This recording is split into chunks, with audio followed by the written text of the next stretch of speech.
सत्संग, भजन, कीर्तन और सेवा, ये क्या करवाती है महाराज। एक कोई राजा था,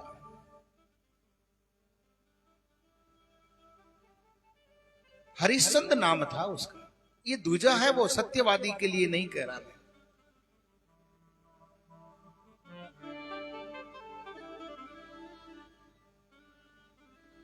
तारा मणि का विवाह हरिश्चंद्र से हुआ।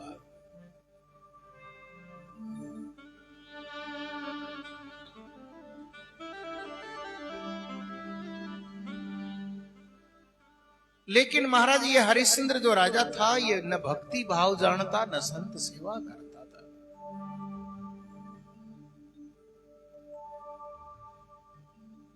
रानी तारा जब विवाह होकर के महल में आई, उसका भी संतों से मिलना बंद हो गया, संतों की सेवा रुक गई। रानी तारा बड़ी बेचैन रहती, मैं किसी प्रकार संतों के पास में जाऊं, संतों की सेवा करूं। लेकिन हरिश्चंद्र के महल के नियम अलग थे महाराज। यहां सेवा, संत के पास में जाना बहुत दूर की बात थी।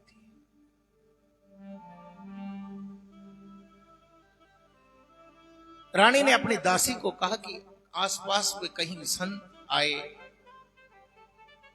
सत्संग हो तो मुझे जरूर बताना। एक दिन दासी ने आकर के कहा कि रानी जी, या पड़ोस में कोई संतों का सत्संग हो रहा है, भजन हो रहा है, कीर्तन हो रहा है। रानी सुनकर के प्रसन्न हुई, लेकिन राजा से पूछूंगी तो राजा नहीं भेजेगा। ये रानी है महाराज, ऐसे थोड़ी निकल सकती। बंधन होते हैं, कोई पद की गरिमाएं होती है। पद मिलने के बाद में ऐसे नहीं आ सकती, उनका प्रोटोकॉल होता है महाराज। अभी आप चाहें कि राष्ट्रपति जी आकर के हमारे बीच में बैठकर ऐसे दर्शन कर ले, नहीं हो सकता, उनका प्रोटोकॉल है, वो पहले आएगा।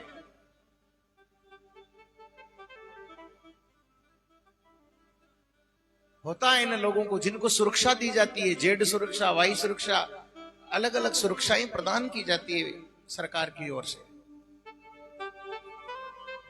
वो पानी भी पिएंगे तो चेक होगा, ये पानी पीने लायक है, कोई जहर नहीं मिला था इसमें। भोजन भी चेक होता है उनका, एक एक चीज पहले चेक होती है, फिर खाया पिया जाता है।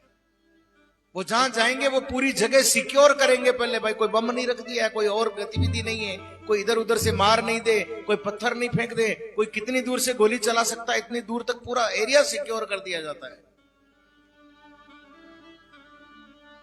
तो रानी ऐसे निकल नहीं सकती कि संतों के पास में चली जाए, सत्संग में बैठ जाए।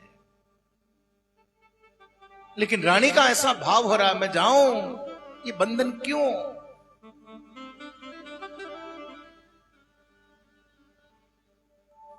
दासी ने कहा तो रानी ने सोचा किस प्रकार कोई उपाय मिले मुझे महाराज।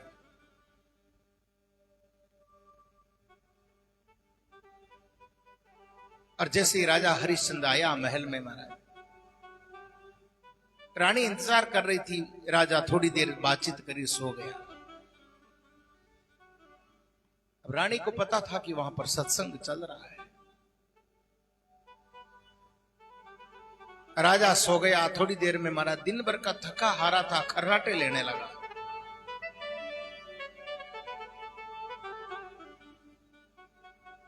रानी अपने पलंग से नीचे उतरती है महाराज, स्नान करती है। सत्संग में जावे तो पवित्र होके जाए। और चुपके से महाराज साधारण स्त्री के कपड़े पहन करके वहां से निकलती है और वहां पहुंच जाती है जहां भगवान के नाम का कीर्तन हो रहा है। रानी भी जाकर के सभा के बीच बैठ गई। आज कई दिनों बाद में संतों का सानिध्य और सत्संग, तमन्ना पूरी हो गई महाराज। रानी कीर्तन बीच जाकर के बैठ गई और भगवान का कीर्तन चलने लगा।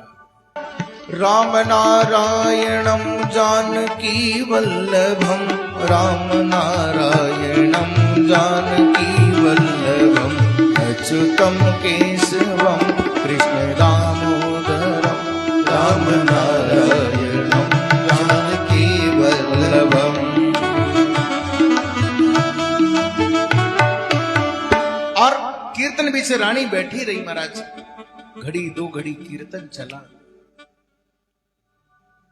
कीर्तन समापन हुआ, रानी उठ करके तुरंत महल में आई। आज बड़ा आनंद आया, बहुत दिनों बाद सुकून मिला, संतों का सानिध्य, सत्संग और प्रवचन मिला।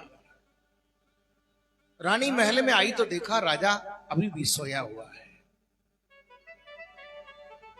बड़ी राजी हुई, बड़ी प्रसन्न हुई, आज मेरा काज सफल हो गया। मैं जाके भी आ गई, राजा को पता ही नहीं पड़ा, वरना राजा नहीं भेजता।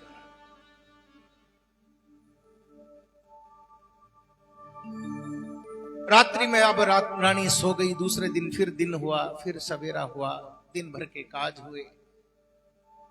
दूसरा दिन हुआ, राजा आकर के सोया। रानी महाराज आज भी उसी तरह सोच ली, इसी तरह चलना, अपने को कुछ कहना ही नहीं किसी को, अपने को सत्संग मिल रही है बस। उठ करके रानी फिर चली गई महाराज, नहा धो करके सत्संग में पहुंच गई।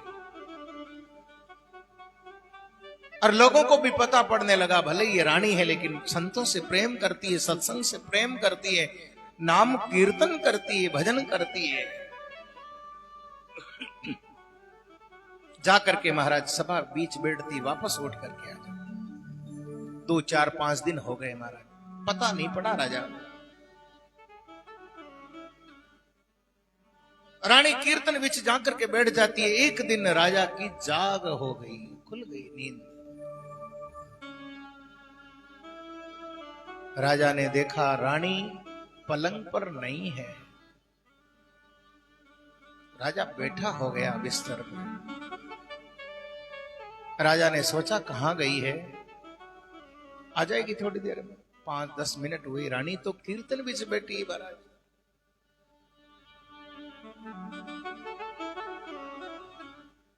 काफी देर राजा ने इंतजार किया, नहीं मिली। मेल में ढूंढने लगा चारों तरफ, रानी कहीं दिखी नहीं महाराज।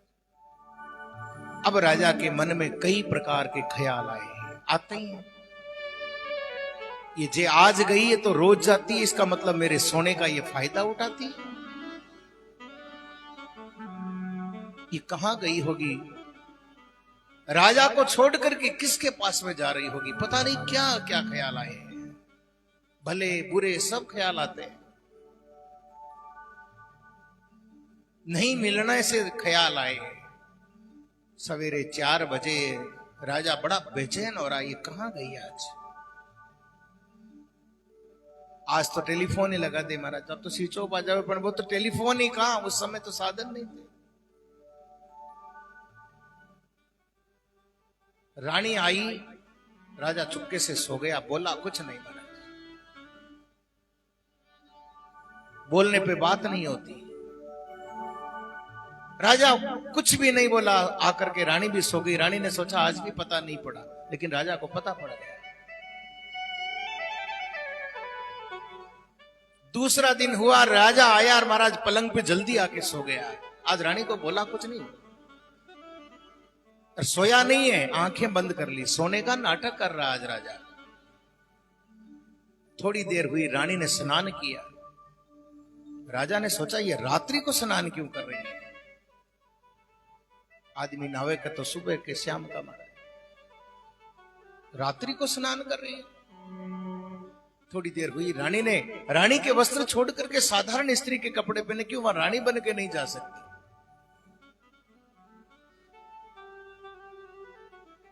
रानी जाने लगी, राजा भी उठ गया पलंग से महाराज। उसने भी साधारण वस्त्र पहन लिए। राजा नहीं लग रहा, वो भेष बदली कर लिया। रानी के पीछे पीछे महाराज जाने लगा। रानी जाकर के जहां भगवान का कीर्तन हो रहा वहां बैठ गई। राजा के मन को तसल्ली मिली, कोई माड़ी जगह नहीं गई है। गई तो भगवान की सत्संग में, कीर्तन में, लेकिन यहां तो मुझे पूछ के भी तो आ सकती थी। ये चोरी छिपे क्यों आई? राजा रानी से बहुत प्रेम करता था। राजा ने सोचा इसकी सजा दूंगा इसको प्रेम से ही।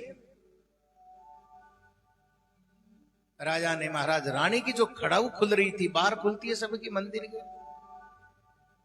खड़ाऊ समझते हैं, संत महापुरुष पहनते थे महाराज लकड़ी की, बड़े लोग पैसे वाले पहनते थे, बड़े जो पैसे वाले होते वो चांदी की गड़ा लेते थे, नहीं तो लकड़ी की होती थी। ये टाटा बाटा नहीं चलता था उस समय।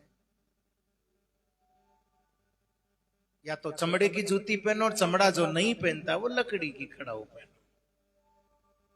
और बड़े लोग क्या करते, बोले चांदी की बना लेते महाराज। रानी की जो खड़ाऊ थी वो चांदी की थी।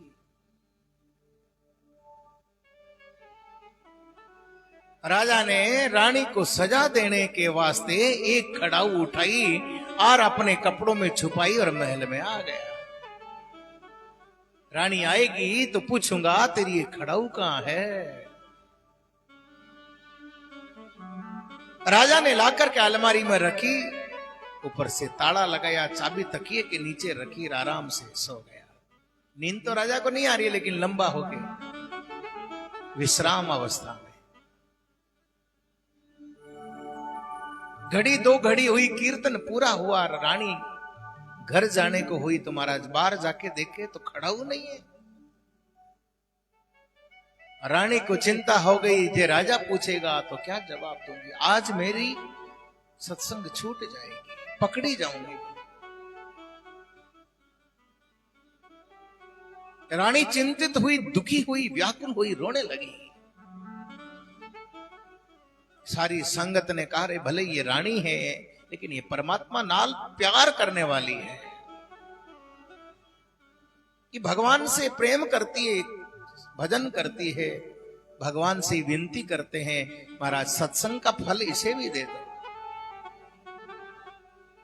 सारी संगत वापस मंदिर के अंदर आई, भगवान से प्रार्थना करी, हे प्रभु रानी की विनती सुनो, इसकी खड़ाऊ ढूंढने के मदद करो, इसकी खड़ाऊ दो, नहीं मिलेगी तो राजा सजा देगा। सारी संगत आकर के बैठती है और पुकार करती है, गोविंद हरे गोपाल हरे, गोविंद हरे गोपाल हरे,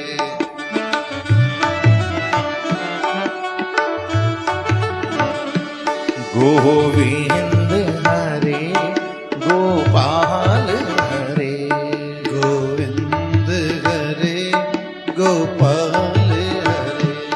जय जय प्रभु दीन दयाल हरे, जय जय प्रभु दीन दयाल हरे, गोविंद हरे गोपाल हरे, गोविंद हरे गोपाल हरे, गोविंद हरे गोपाल हरे, गोविंद हरे गोपाल हरे।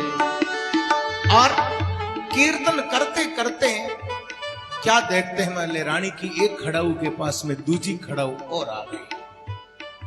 जो भजन करता है, सत्संग करता है, सुमिरन करता है, उसके काज भगवान सिद्ध करता है। कल आपने धन्ना भगत की सुनी महाराज, खेत में महाराज तोंबे बाए लेकिन सातों धान हो गए, वहां मोती नहीं पिज रहे, मोती। रानी बड़ी खुशी हुई महाराज, दोनों खड़ाऊ पहनती है और कीर्तन करती हुई घर जा रही है। जय जय प्रभु दीन दयाल हरे, जय जय प्रभु दीन दयाल हरे, गोविंद हरे गोपाल हरे, जय गोविंद गोपाल हरे।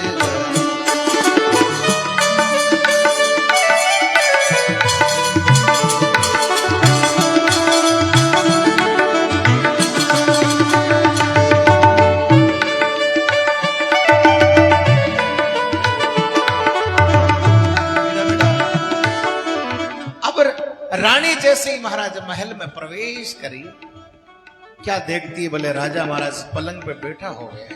रानी के प्रवेश करने के बाद अब रानी घबरा गई। चोटी हूं लगा रेडी तक पसीनो चल लगा, बीपी बढ़ गई। आज पकड़ी गई, राजा पता नहीं क्या सजा देगा मुझे। रानी घबराई। राजा नजदीक आया, पूछा रानी कहां गई थी? रानी कुछ बोल नहीं पाई महाराज, क्योंकि महल से बाहर कदम रखना ही अपराध है। कहीं जाओ चाहे, ये प्रोटोकॉल है उनका। रानी ने नीची गर्दन कर ली। राजा ने देखा उसकी पांव में दोनों खड़ाऊ है। या राजा को आश्चर्य हुआ, इसकी एक खड़ाऊ तो मैं उठा करके लाया हूं, चोरी करके लाया हूं, छुपा के लाया हूं, इसके पांव में दूसरी खड़ाऊ आई तो आई कैसे? इतनी देर में तो कोई सुनार घड़ भी नहीं सकता। ये चांदी की है, कहीं मिलती भी नहीं, और दूसरी थोड़ी मिल जाएगी। राजा ने ही सवाल पूछ लिया, तेरे पांव में ये दोनों खड़ाऊ कहां से आई? रानी ने नीची नजरों से राजा से नजरें मिलाई। बोले महाराज क्यों? बोले तेरी एक खड़ाऊ में लेके आया था, उठा करके तेरे पीछे गया था।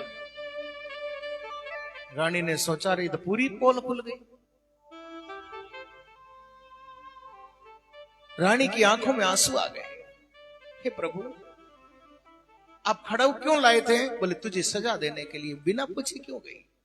लेकिन तेरे पांव में खड़ाऊ आई कहां से? तेरी खड़ाऊ में लेकर के आया। राजा ने चाबी निकाली तकिए से, अलमारी खोली और देखा वहां एक खड़ाऊ पड़ी है। राजा लाया जाए,